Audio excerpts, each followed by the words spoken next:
Detroit Straight Six is back for 2023. Do you remember Chrysler's inline slant six? So named because the block leaned at a 30-degree angle. It was introduced in 1959 as a replacement for the Chrysler flathead straight six. The slant six made it until 2000, when V6s replaced the overhead valve engine that originally came in everything from pickup trucks to passenger cars. It had a well-deserved reputation for being bulletproof, and it made a lot of friends. The 225-inch slant six was never much for hot rodding, but some successful dragsters and land speed vehicles used a modified version of it. Now comes the Stellantis twin-turbo 3-liter inline six called the Hurricane.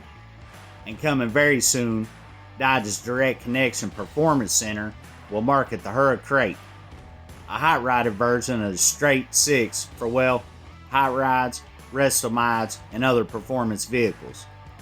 Debuting at the 2022 SEMA show, the Hurricane, so named because it arrives in your garage in a crate, will be offered as a Cat 1 or a Cat 3 model.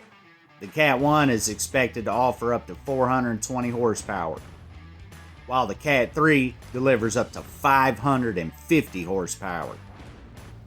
The Cat 1 utilizes the inherent torque advantage of the Hurricane engine's twin-turbo, inline six-cylinder design to deliver 468 foot-pounds of torque by 2,500 RPM.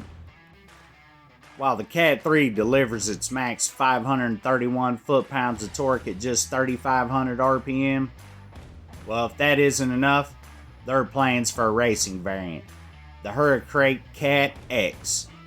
It's a crate engine for the drag pack option.